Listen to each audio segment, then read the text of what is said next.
Semana que acaba, semana que começa. A semana que terminou foi uma semana dominada essencialmente pelos acontecimentos em torno da dívida norte-americana e pelos dados económicos que foram sendo divulgados durante a semana. Logo no início da semana, no final do dia de terça-feira, a agência de crédito, de notação de crédito Fitch, retirou os Estados Unidos, ou a dívida norte-americana, da sua classificação máxima de AAA para AA+. Isso levou de imediato os mercados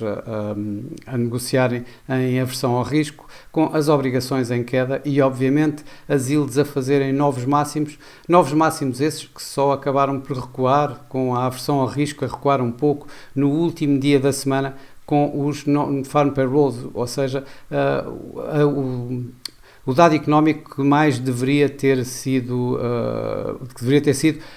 o grande destaque da semana, que saiu na sexta-feira, ligeiramente abaixo do esperado pelos mercados. Os mercados procuravam cerca de 200 mil postos de trabalho, ele saiu a 187 mil, ligeiramente acima do número revisto em baixa do mês passado, para 185 mil. E isto acabou por, ainda assim, levar as yields norte-americanas a recuarem um pouco, as obrigações voltaram a recuperar, o preço das obrigações acabou por recuperar um pouco mesmo no último dia da semana, portanto, trazendo as yields de volta um pouco mais atrás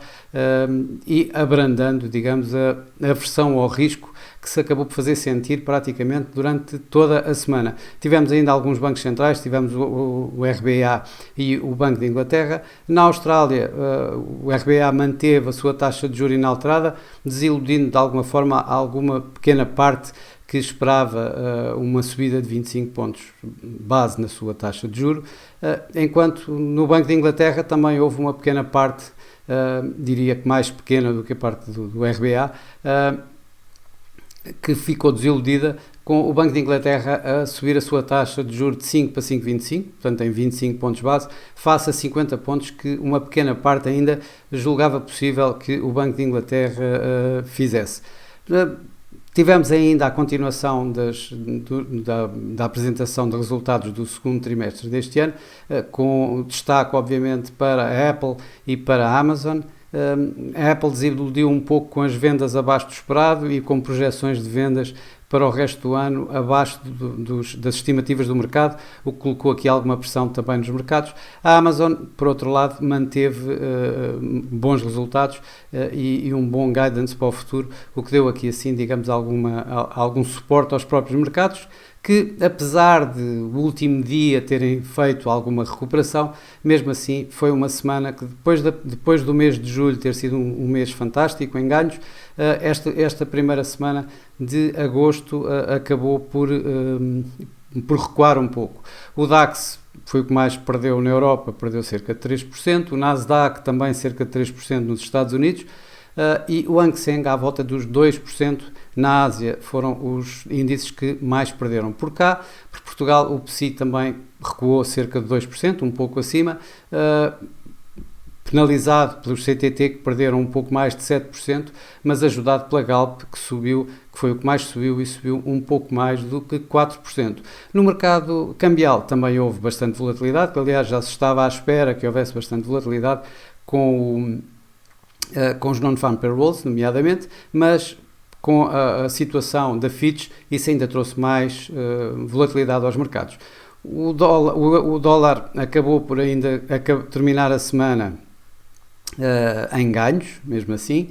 O euro-dólar, que começou a semana um pouco acima de 1,10, acabou a semana também um pouco acima de 1,10, embora ligeiramente mais baixo, isto recuperando de um nível muito perto de 1,09,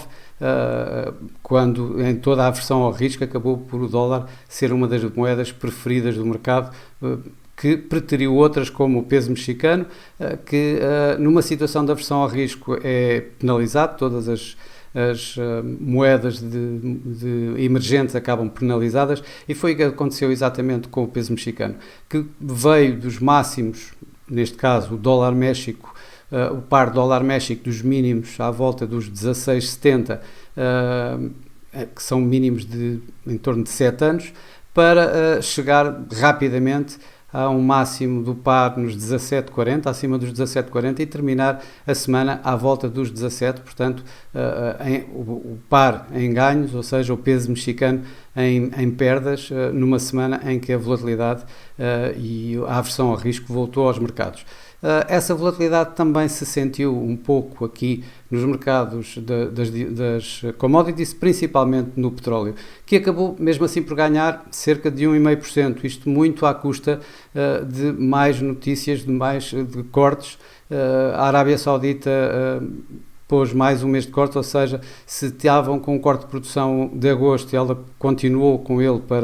para setembro, no tal milhão de barris por dia que ele já tinha anunciado, que tem vindo a anunciar ultimamente. A Rússia fez o mesmo para 300 mil barris por dia e isso acabou por levar o petróleo a recuperar dos mínimos que fez durante a semana na altura da aversão ao risco, terminando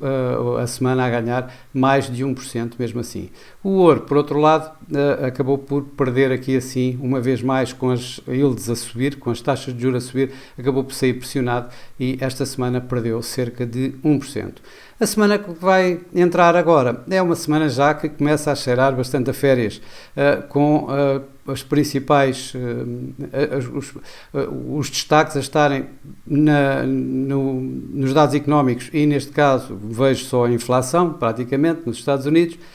e os resultados que vão sendo cada vez menores. Nos Estados Unidos vamos ter os dados da inflação, é um dado bastante importante, principalmente depois da Reserva Federal colocar bastante mais pressão nos dados para fazer decisões futuras, nomeadamente na reunião de setembro. A inflação, o mercado está à espera que a nível